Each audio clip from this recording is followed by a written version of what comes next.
Hello hello everybody, नमस्कार सभी ALM से इलेक्ट्रिशियन लगने वाले साथियों को।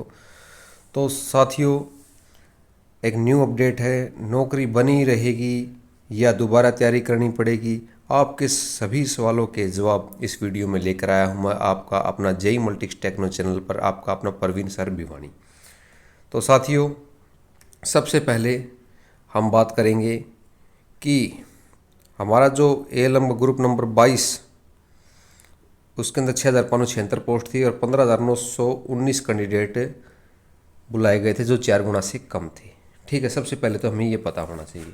अभी दूसरी बात बताता हूँ कि जब हाई कोर्ट से अभी ये जो बातें आ रही हैं कि भाई रद्द कर दिया गया है, तो उसको लेकर मैं आपको इस वीडियो में बताऊंगा कि आपको क्या करना चाहिए। क्योंकि सभी जो एएलएम ऐसे लगे हुए साथी हैं, इलेक्ट्रीशियन हैं, या जिनके 4 गुना से कम कैंडिडेट थे, जिनमें उनको टेंशन हो गई है कि सर हम अब क्या करें, क्या हम अब नौकरी करते रहें या नौकरी करते करते कैसे पढ़ेंगे और हमारा सिलेक्शन आगे होगा या नहीं होगा। ठीक है, तो अब क्या होगा, एक फरमान से हिला एएलएम ऐसे साथियों का जीवन, जब नौकरी मिलेगी तो क्या होगा। तो साथियों, सबसे पहले हम बात करते हैं मुद्दे की बात। उच्च न्यायालय का दोबारा नॉलेज टेस्ट लेने का आदेश केवल सीईटी ग्रुप सी पदों पर लागू होता है, ये बात आप सभी को पता है।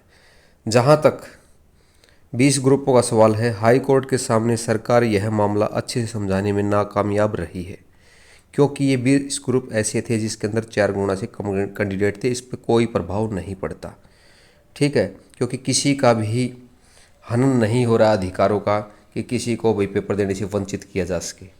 ठीक है साथियों, दूसरी बात है, जिन ग्रुप्स का नॉलेज टेस्ट लेकर नियुक्तियां की गई हैं, जैसे कि ग्रुप नंबर 22 वीएलडीए स्टाफ नर्स जो भी हैं, याचिकाकर्ताओं की चुनौती इन ग्रुप के लिए नहीं थी।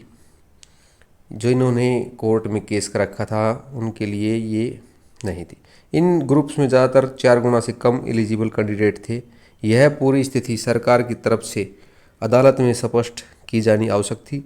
चूँकि ऐसा नहीं हुआ तो रिव्यू दायर करके भी कोर्ट में से यह मामला स्पष्ट करवाया जा सकता है, ताकि लगे हुए अभ्यर्थियों को कोई खतरा ना हो। नियुक्त हुई अभ्यर्थी भी अदालत में एप्लीकेशन लगाकर आग्रह कर सकते हैं।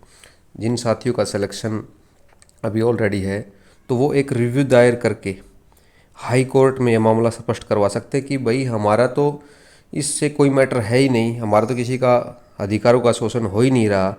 तो ठीक है, तो आप यहाँ पर आपके लिए गुड न्यूज़ ये है कि आप रिव्यू दायर करके भी कोर्ट से यह मामला स्पष्ट करवा सकते हैं, ताकि लगे हुए अभ्यर्थियों को खतरा ना हो। नियुक्त हुई अभ्यर्थी अदालत में एप्लीकेशन लगाकर आग्रह कर सकते हैं। इस मामले को सुप्रीम कोर्ट ना ले जाकर हाई कोर्ट में रिव्यू, साथियों, रिव्यू दायर करके संभालना चाहिए। याचिकाकर्ताओं को कोई समस्या नहीं होनी चाहिए। यदि कोर्ट के आदेश में यह लिखा है, अभी देखिए आदेश पूरी तरीके से आया नहीं है लिखित में, मैंने ये बात पिछली वीडियो में बताई थी कि अगर ये लिखा जाता है हाई कोर्ट के आदेश में कि ग्रुप की बजाय, ठीक है साथियों, अगर ग्रुप की बजाय जैसे ग्रुप नंबर 22 है, अब ग्रुप नंबर 22 की जगह पोस्ट के अगेंस्ट जो पोस्ट है ग्रुप 22 को छोड़े, वो पोस्ट के अगेंस्ट अगर है, तो ग्रुप के बजाय नॉलेज टेस्ट पोस्ट के अनुसार होना चाहिए था। तब सुप्रीम कोर्ट में अपील के अलावा हमारे पास कोई रास्ता नहीं रह जाएगा। आदेश की विस्तृत स्टडी करनी आवश्यक है, ये बात मैं पहले भी बता रहा था, अब भी कह रहा हूँ कि फ़िलहाल लगे हुए उम्मीदवारों को, जो साथी लगे हुए हैं, उनको पैनिक होने की कोई भी आवश्यकता नहीं है। इस वीडियो का मीनिंग साथियों मैं यही बार बार कह रहा हूँ कि आप इसको और ग्रुपों के साथ कंपैरिजन ना करें, 56-57 के साथ ना करें, ना ग्रुप डी के साथ करें, क्योंकि 56-57 या जो उनमें 4 गुना सेलेक्टेड किए गए थे, बाकी बच्चे एग्ज़ाम नहीं दे पाए थे। लेकिन इसके अंदर तो भैया सभी को बुलाने के बाद भी बच्चे कंप्लीट नहीं थे। तो अब इसका मेन मोटिव यही है कि जो साथी लगे हुए हैं ऑलरेडी, उनको 6 महीने का टाइम दिया है कि भाई 6 महीने के अंदर दोबारा नॉलेज टेस्ट होगा या नहीं होगा। तो कुछ बातें ऐसी हैं जो पॉइंट वहाँ नहीं समझाए गए, तो उन पॉइंटों को मद्देनज़र रखते हुए अगर जो साथी कैंडिडेट लगे हुए हैं वो एक रिव्यू दायर करें, कहाँ, हरियाणा पंजाब हाई कोर्ट में, तो वहाँ पर उन बिंदुओं को फिर से प्रकाश डाला जाएगा। और बिंदुओं पर प्रकाश डालने के बाद मुझे लगता है, या जो एक्सपर्ट है, कानूनी एक्सपर्ट हैं, उनकी राय है कि 100% एग्ज़ाम नहीं होगा, तैयारी नहीं करनी पड़ेगी। क्योंकि बाद में अगर मान लो एग्ज़ाम लेते हैं तो एग्ज़ाम लेने के बाद फिर यही कैंडिडेट फिर बैठेंगे, इनमें से ही फिर सेलेक्ट होंगे। कुछ साथी यही रह जाएंगे, कुछ थोड़े बहुत नए आ जाएंगे। लेकिन जो साथी अब लग गया और वो हटता है तो कितने दुख की बात है साथियों। जीवन में सरकारी नौकरी मिलना अपने आप में एक चैलेंज है, लेकिन मिलकर हटनी उससे भी बड़ा दुखदाई कष्ट दुनिया में मेरा हिसाब से कोई नहीं होगा। तो साथियों, एक बात और साथ में कहना चाहता हूँ कि आपको घबराने की कोई ज़रूरत नहीं है। कई जो साथी हैं, फ़ोन कॉल्स आए मेरे पास, जो एलएम एस से लगे हुए साथी हैं कि सर हमें तो अब खाना भी अच्छा नहीं लग रहा, ड्यूटी पे जाने का मन नहीं कर रहा, हम अब क्या करें। तो ऐसी बातें होती रहती हैं, क्योंकि आप अपनी जगह बिल्कुल सही हो, आपके कोई डॉक्यूमेंट्स नकली नहीं हैं या आपकी कोई गलती नहीं है। तो अगर हम हाई कोर्ट में रिव्यू दायर करेंगे, एप्लीकेशन लगाएंगे, तो मुझे लगता है कि हम अपने मतलब अपने आप को बचा लेंगे, हमारी अपनी नौकरी को बचा लेंगे और अपने भविष्य को सिक्योर कर पाएंगे। ठीक है साथियों। तो कुछ साथी ये लिखते हैं कि ये जो कैंडिडेट है परवीन सर भिवानी, ये सर क्यों लिखता है अपने आप को, ये तो एलम है। ठीक है। तो सर मैं आप सभी कैंडिडेटों को बताना चाहूँगा कि मैं इससे पहले बच्चों को पढ़ाता था। ठीक है, स्टडी लाइन में था और टीच करता था।